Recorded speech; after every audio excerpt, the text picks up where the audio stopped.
Nous sommes limités à croire seulement ce que nous voyons, et nos croyances sont terriblement restreintes. Seule la matière est visible, alors seule la matière est vénérée. Mais ceux qui ont su se détacher de cette matière omniprésente ont pu observer l'énergie qui soutient toute matière, mais qui est seulement visible par des yeux entraînés et non limitée par la vision humaine. L'énergie n'est certes pas visible à nos yeux physiques, mais elle demeure pour autant et nous laisse apercevoir un monde invisible. Beaucoup ne la voient pas, mais la ressentent. Les astronomes ont découvert depuis longtemps qu'une énergie invisible était responsable de la cohésion et de la structure des planètes. Sans l'énergie, les planètes ne sauraient suivre ce cycle naturel et ne sauraient tenir dans l'espace. D'ailleurs, ces deux sciences opposant matérialistes et spirituelles se sont toujours mis des bâtons dans les roues, au lieu d'unir leur savoir et leur volonté de vérité. La matière et l'énergie ne peuvent être dissociées, elles sont intrinsèquement liées. C'est le mental humain qui a constamment créé les dualités, le bien et le mal. La pomme croquée à l'origine n'était pas à proprement dit la connaissance du bien et du mal. La pomme croquée était le libre arbitre offert aux hommes. Et c'est ce libre arbitre qui fait que, contrairement aux autres règnes, nous avons le choix de décider.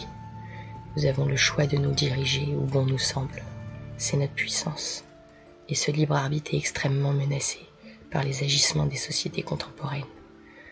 La publicité est le premier tueur du libre arbitre, car il nous balance des informations qui en donnent notre subconscient, ce qui fait que nous croyons toujours avoir le choix, alors que nous sommes assujettis. Nos goûts sont minutieusement analysés, nos désirs étudiés, afin que l'offre soit toujours adéquate et que la demande ne cesse de se multiplier. Car les désirs sont perpétuellement insatisfaits, alors nous consommons et nous consommons, car chacun de nos envies trouve une réponse dans le marché des petits plaisirs. Les plaisirs et les désirs s'achètent et se renouvellent facilement. Et notre bonheur dépend de nos plaisirs, et nos plaisirs dépendent du marché qui dépend lui-même d'une poignée de marchands impatients de vous vider les poches pour continuer de remplir les leurs. Nous sommes coincés dans une chaîne de dépendance. Le bonheur ne se compose pas de plaisirs qui s'achètent.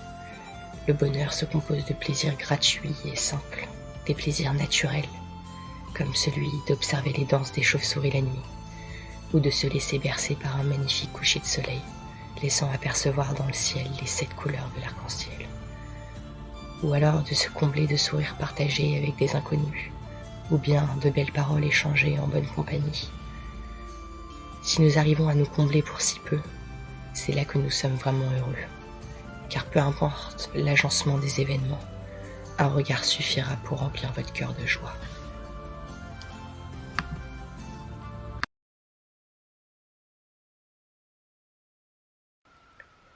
Nous sommes limités à croire seulement ce que nous voyons, et nos croyances sont